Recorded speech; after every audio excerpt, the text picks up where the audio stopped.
sir. So, pauwi ko lang po. Nalipat na po ako ng place. So, ngayon po, continue na ko na po. Andito na po kayo sa reservation contract Java. So, dito po, ako po ay, dito po, sinabi ko po kanina ito po yung for senior citizen and then it's a final net fare po since it is double. Kaya po ito po ay may decimal. So, dito po ay gumamit po ako ng class, which is the reservation contract class. Tapos, ito po yung lumalabas since pagka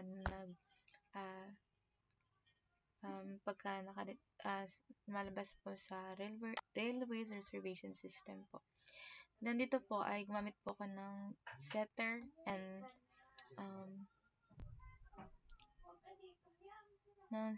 po. Gumamit po, ito pong plus po nito ay meron pong this, which is the reference po.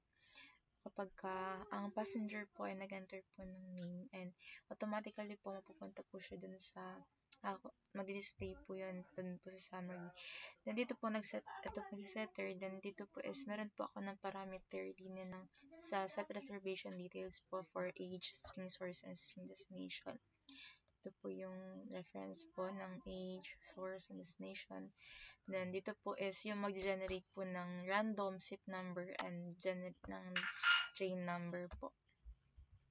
And dito naman po, ito po yun, yung sa baba po. Pinangalan ko po tong random na R po.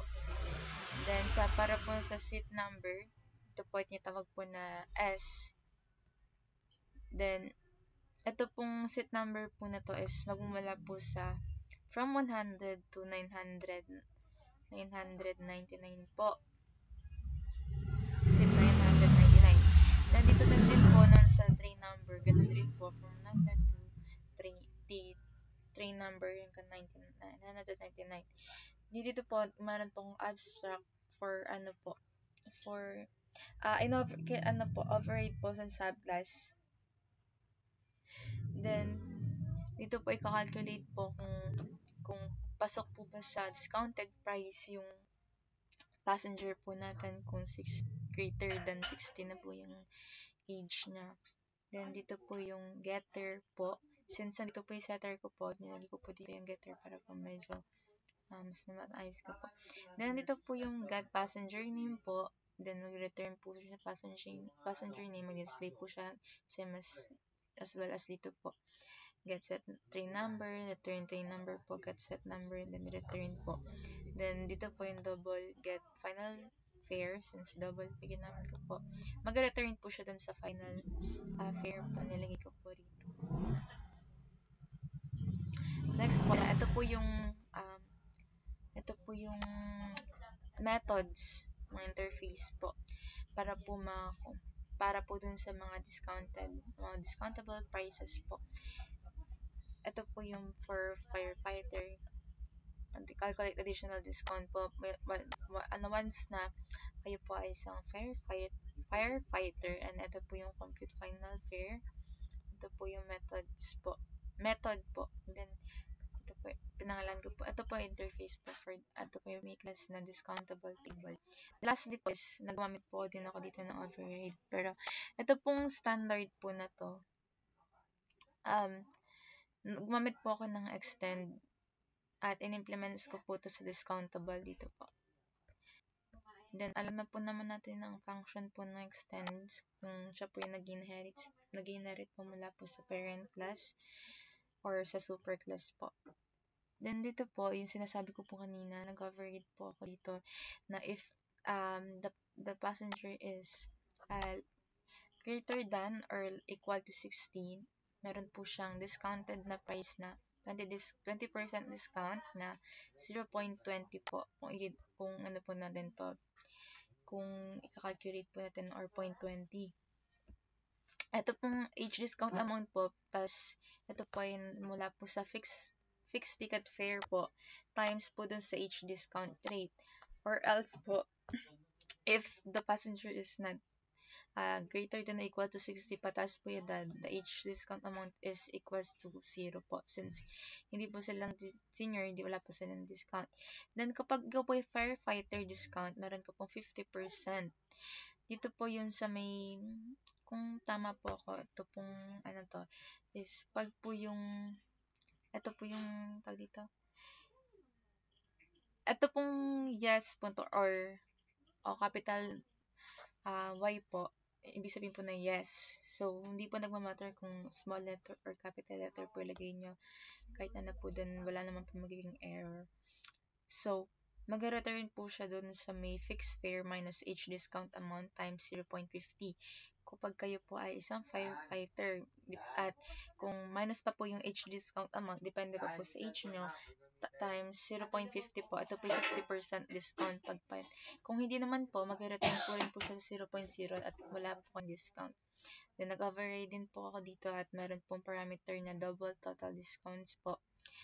At ito po yung final fare, sa final net fare po, ito po yung kanina po sinasabi ko pa na ito po yun,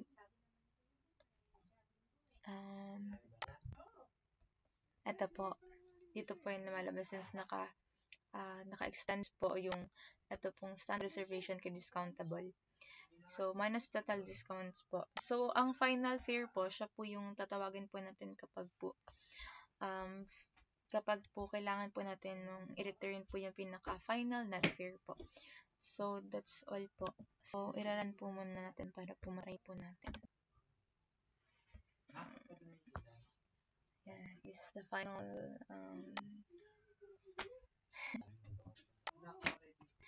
by the way po, ito po yung activity number 2, do while do po yung na-assign po sa akin.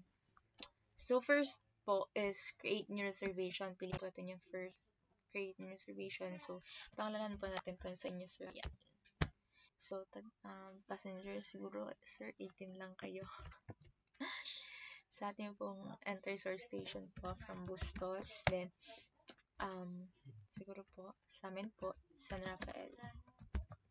Since ang fixed price po ng atin pong net fare po or sa train po is 100 pesos. Then, dito po is the passenger firefighter. Ito po yung sinasabi ko pong 50% discount. Then, kung yes naman po, meron ka pong 50% discount. So, ang magiging final ticket fare nyo po is 50 pesos. So, ito po yung train seat, 396 cents hanggang 999 po yung limit po dun. And then, ang seat number nyo po is 271. So, tama po tayo dito dun since ang age nyo po ay hindi po pasok sa 60. So, wala po kayong discount dun sa senior citizen na meron po 20% discount. So, paano po pagka naglagay po tayo ng isa pa? Create exhibition. Gano'n na lang po si mama. Papa ko po. Okay, so, then, ang age po niya is 67. Yan natanda. Then, enter source po is, ngari, Baliwag to Pulo. Pili natin is no. So, ibig sabihin, ang magiging discount lang po ni passenger is the senior citizen, not the passenger firefighter po. So, dito po, nagkaroon po siya ng 20% discount na 20 pesos at ang kanya pong final ticket fare po is 80 pesos. The next po, isa pa po. Ako naman, Rela. Nyari, ako ay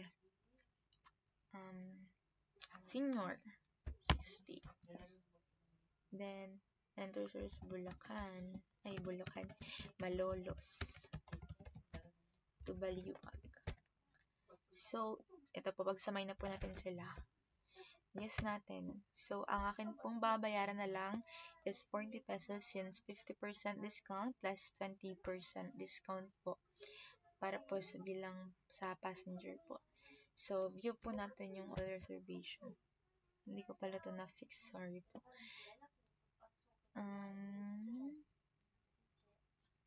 Bakit question mark to? Wait po. Sorry po. Bakit ka story?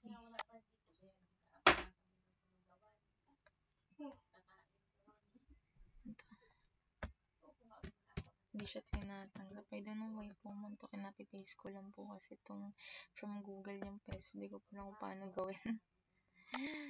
So, anyway.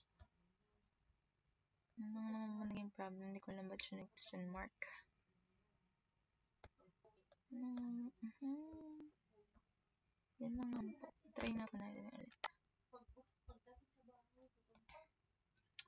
Sa question mark na yan, hindi ko alam kung ano po problem. Jela. Bustos.